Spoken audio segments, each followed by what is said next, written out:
An unspeakable horror seized me. There was a darkness, then a dizzy, sickening sensation of sight that was not like seeing. I saw a line that was no line, space that was not space. I was myself, and not myself. When I could find voice, I shrieked loud in agony. "Either this is a madness, or it is hell." "It is neither," calmly replied the voice of the sphere. "It is knowledge. It is 3 dimensions.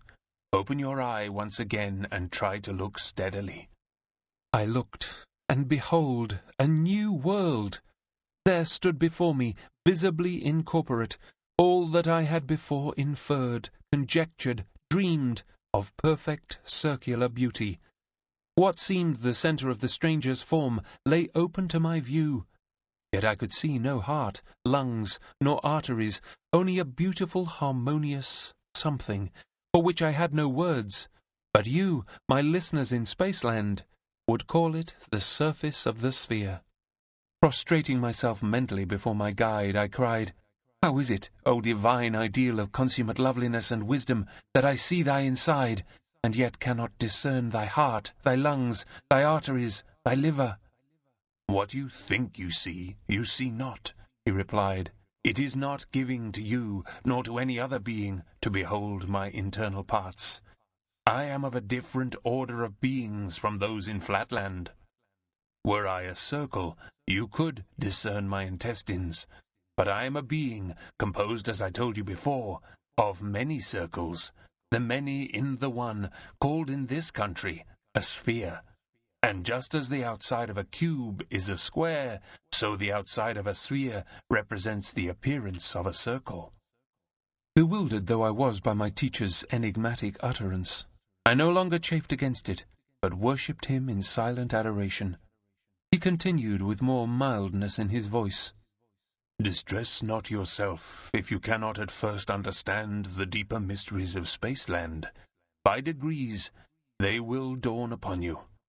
Let us begin by casting back a glance at the region whence you came. Return with me a while to the plains of Flatland, and I will show you that which you have often reasoned and thought about, but never seen with a sense of sight. A visible angle." "Impossible!" I cried, but, the sphere leading the way, I followed as if in a dream, till once more his voice arrested me. "Look yonder, and behold your own pentagonal house, and all its inmates." I looked below, and saw with my physical eye all that domestic individuality which I had hitherto merely inferred with the understanding.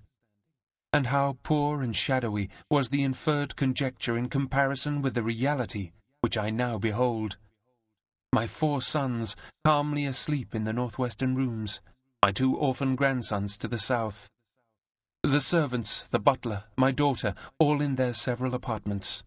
Only my affectionate wife, alarmed by my continued absence, had quitted her room, and was roving up and down in the hall, anxiously awaiting my return. Also the page, aroused by my cries, had left his room, and under pretext of ascertaining whether I had fallen somewhere in a faint, was prying into the cabinet in my study. All this I could see now, not merely infer, and as we came nearer and nearer, I could discern even the contents of my cabinet, and the 2 chests of gold, and the tablets of which the sphere had made mention. Touched by my wife's distress, I would have sprung downward to reassure her, but I found myself incapable of motion. "Trouble not yourself about your wife," said my guide. "She will not be long left in anxiety. Meantime, let us take a survey of Flatland." Once more I felt myself rising through space. It was even as the sphere had said. The further we receded from the object we beheld, the larger became the field of vision. My native city, with the interior of every house and every creature therein, lay open to my view in miniature. We mounted, higher and low, the secrets of the earth, the depths of the mines and inmost caverns of the hills, were bared before me.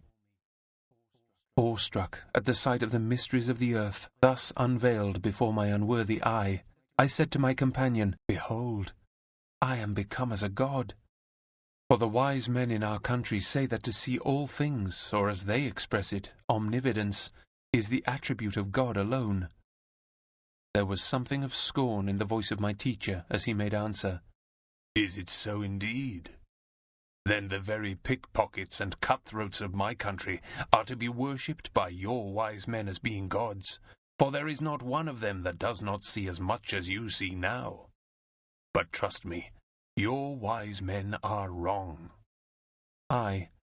Then is omnividence the attribute of others besides gods? Sphere. I do not know. But if a pickpocket or a cutthroat of our country can see everything that is in your country, surely that is no reason why the pickpocket or cutthroat should be accepted by you as a god. This omnividence, as you call it, is not a common word in Spaceland. Does it make you more just, more merciful, less selfish, more loving? Not in the least. Then how does it make you more divine? Aye.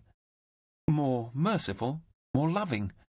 But these are the qualities of women, and we know that a circle is a higher being than a straight line, insofar as knowledge and wisdom are more to be esteemed than mere affection. Sphere. It is not for me to classify human faculties according to merit. Yet many of the best and wisest in Spaceland think more of the affections than of the understanding, more of your despised straight lines than of your belauded circles. But enough of this. Look, yonder. Do you know that building?